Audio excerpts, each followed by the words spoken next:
नमस्कार। 7 राज्यों की 13 विधानसभा सीटें, इसके अलावा उत्तर प्रदेश की 10 सीटों पर उपचुनाव होने जा रहा है।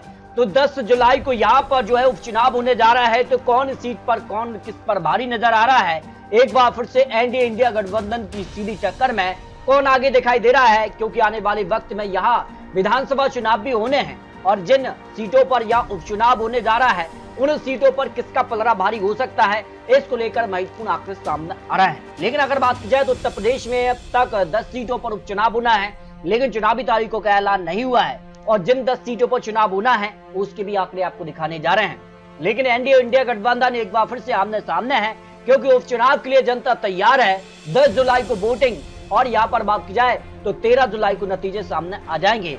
जिन 13 सीटों पर उपचुनाव होने जा रहा है उनमें कई सीटें ऐसी हैं जहां कांटे की टक्कर इस बार देखने को मिल रही है। इसके अलावा अगर बात की जाए तो यहाँ पर महाराष्ट्र विधान परिषद चुनाव के नतीजे भी सामने आ चुके हैं। 4 सीटों के नतीजों में यहाँ पर बात की जाए, 2 सीटों पर यहाँ पर बात की जाए तो उद्धव गुट ने जीत हासिल की, 1 सीट बीजेपी और 1 सीट शिंदे गुट ने यहाँ पर जीती है। और इसके बाद माना जा रहा है कि महाराष्ट्र में विधानसभा चुनाव की तैयारियां जोरों पर हैं और जिस कार से यहाँ पर लोकसभा चुनाव और यहाँ पर बात की जाए तो यहाँ विधान परिषद के चुनाव नतीजों ने सभी को चौंका दिया है और उसके बाद काफी चौंकाने वाले आंकड़े यहाँ पर बनते नजर आ रहे हैं। लेकिन बात की जाए तो लोकसभा चुनाव के बाद उपचुनाव को लेकर जो हलचल है उसमें किसका पलड़ा भारी है, क्या यहाँ पर बात की जाए तो इंडिया गठबंधन और एनडीए गठबंधन की सीधी टक्कर में कौन आगे है, क्योंकि यहाँ पर 4 राज्यों में विधानसभा चुनाव होने जा रहे हैं। 10 जुलाई को जो वोटिंग होने जा रही है उनकी अगर बात की जाए तो यहाँ पर बिहार की रुपौली विधानसभा सीट पर उपचुनाव होने जा रहा है। आपको बता दें कि यहाँ पर रुपौली विधानसभा सीट के लिए यहाँ पर आरजेडी से बीमा भारती ने रिजाइन दिया था, जिसके बाद यहाँ पर सीट खाली हुई है और ऐसे में जनता दल यूनाइटेड ने रुपौली सीट से यहाँ पर बात की जाए तो कलंदर मंडल को अपना उम्मीदवार घोषित किया है, जबकि आरजेडी ने एक बार फिर से बीमा भारती पर ही भरोसा जताया है। आपको बता दें कि बीमा भारती यहाँ पर लोकसभा चुनाव हारी हैं, उसके बाद यहाँ पर विधानसभा चुनाव में एक बार फिर से चुनावी मैदान में है, अपने यह सीट से इस्तीफा दिया था। तो रुपौली विधानसभा सीट पर उपचुनाव होने जा रहा है। आंकड़े कहते हैं, जो ओपिनियन पोल विश्लेषण है कि रुपौली सीट पर इस बार आरजेडी को झटका लग सकता है। भारतीय जनता पार्टी यहाँ पर यानी इंडिया गठबंधन और एनडीए गठबंधन की टक्कर जरूर है, लेकिन पलड़ा यहाँ पर एनडीए का भारी हो सकता है, जिस कार के आंकड़े देखे हैं, क्योंकि लोकसभा चुनाव में यहाँ पर बात की जाए तो बड़ा झटका आरजेडी को रहा था। तो ऐसे में माना जा रहा है कि सीट पर कांटे की टक्कर देखने को मिल सकती है। इसके अलावा बात की जाए तो पश्चिम बंगाल की 4 सीटों पर उपचुनाव होने जा रहा है। यहाँ पर बात की जाए तो राजगंज पश्चिम बंगाल और रानाघाट दक्षिण पश्चिम बंगाल की सीट खाली हुई है, वागदा और मानिक तला। आपको बता दें कि 3 सीटें भारतीय जनता पार्टी की, जबकि 1 सीट मानिक तला जो है वो टीएमसी विधायक निधन के चलते खाली हो रही है। और ऐसे में माना जा रहा है कि तीनों सीटों को लेकर जो हलचल देखने को मिली है और उसके बाद जिस कारण से यहाँ पर जो है उम्मीदवारों ने रिजाइन किया था भारतीय जनता पार्टी की तरफ से और भारतीय जनता पार्टी ने उन्हीं को चुनावी मैदान में उतारा। तो ऐसे में माना जा रहा है कि जिस कार के आंकड़े हैं और लोकसभा चुनाव में जिस कार की हलचल देखने को मिली है उसके बाद माना जा रहा है कि 4 सीटों पर इस बार कड़ी टक्कर देखने को मिल सकती है। टीएमसी का पलड़ा यहाँ पर 2 से 3 सीटों पर भारी हो सकता है, क्योंकि वर्तमान में यह टीएमसी यहाँ पर सरकार है, उसका फायदा उनको लोकसभा चुनाव के बाद विधानसभा उपचुनाव में मिल सकता है, जिस कार के आंकड़े रहे हैं, क्योंकि लोकसभा चुनाव में भी टीएमसी ने यहाँ पर ज्यादा सीटें हासिल की हैं। तो 4 सीटों को लेकर आंकड़े चौंकाने वाले बन सकते हैं।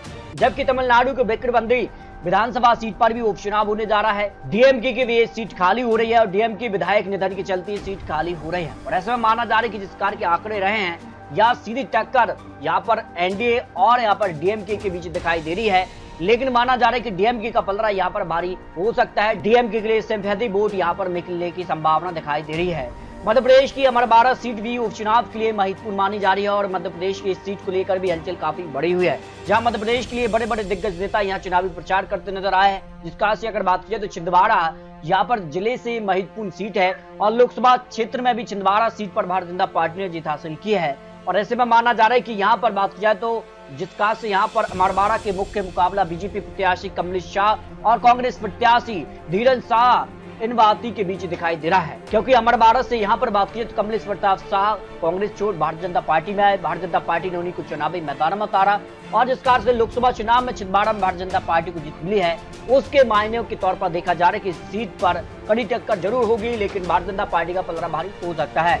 उत्तराखंड की 2 सीटों पर भी उपचुनाव होने जा रहा है, या बद्रीनाथ और यहाँ पर मंगलौर सीट को लेकर अगर आंकड़ों की बात की जाए तो यहाँ पर भी काफी हलचल देखने को मिली है। दोनों सीट की अगर बात की जाए तो एक सीट बीएसपी और एक सीट कांग्रेस के यहाँ पर जो है खाली हो रही है। कांग्रेस यहाँ विधायक ने इस्तीफा दिया जिसके चलते सीट खाली है, जबकि बीएसपी विधायक निधन के चलते सीट खाली हो रही है। और उसके बाद अगर बात की जाए आंकड़ों के हिसाब से तो यहाँ पर बद्रीनाथ और मंगलौर दोनों सीटों पर भारतीय जनता पार्टी और कांग्रेस के बीच यहाँ कड़ी टक्कर देखने को मिल सकती है। दोनों सीटों को लेकर काफी हलचल देखने को मिली है, जो आंकड़े बन रहा है। लेकिन भारतीय जनता पार्टी का पलड़ा यहाँ उत्तराखंड में भारी हो सकता है, जो आंकड़े यहाँ पर दिखाई दे रहे हैं। जबकि पंजाब की अगर बात की जाए जालंधर वेस्ट है, विधानसभा सीट पर भी उपचुनाव होने जा रहा है। 10 जुलाई को वोटिंग होने जा रही है। और अगर बात की जाए तो यहाँ को लेकर जो आंकड़े हैं, इस सीट पर अगर बात की जाए तो यहाँ पर जो है कांग्रेस के बड़े नेता भी इस क्षेत्र से आते हैं। चरणजीत सिंह चन्नी सांसद भी हैं और उन्होंने कहा लोकसभा चुनाव में कांग्रेस और आम आदमी पार्टी के बीच कड़ी टक्कर देखने को मिल सकती है। अगर बात की जाए तो इस सीट को लेकर जालंधर सीट पर जो है सीधे तौर पर कांग्रेस को 44,000 से ज्यादा मत लोकसभा चुनाव में मिले, भारतीय जनता पार्टी को 42,000 और आम आदमी पार्टी 23 नंबर पर रही थी।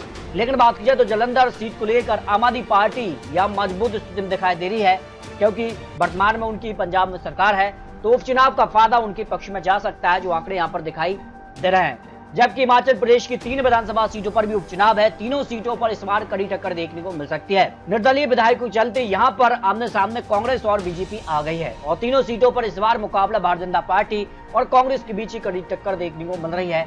तीनों सीटों के आंकड़ों में अगर बात की जाए तो यहाँ पर सीटों को लेकर बात की जाए, होशियार सिंह, आशीष शर्मा, KL ठाकुर ने इस्तीफा दिया। इसके बाद यहाँ उपचुनाव होने जा रहा है। तीनों सीटों पर भारतीय जनता पार्टी और कांग्रेस के बीच कड़ी टक्कर देखने को मिल सकती है। लेकिन कांग्रेस विधानसभा चुनाव में फायदा मिल सकता है, क्योंकि हिमाचल प्रदेश में कांग्रेस की वर्तमान में सरकार है, उसका फायदा उनको उपचुनाव में देखने को मिल सकता है।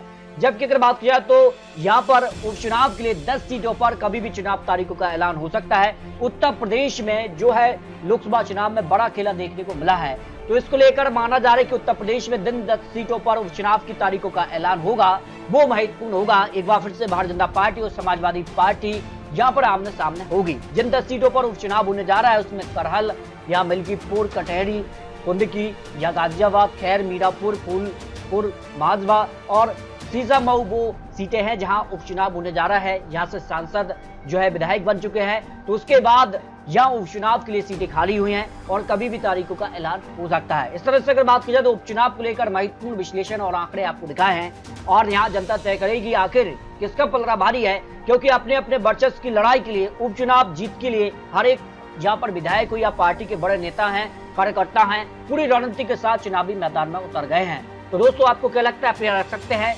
और लेटेस्ट और महत्वपूर्ण विश्लेषण 4 राज्यों को लेकर भी यहाँ विधानसभा चुनाव की तैयारियां शुरू हो चुकी हैं।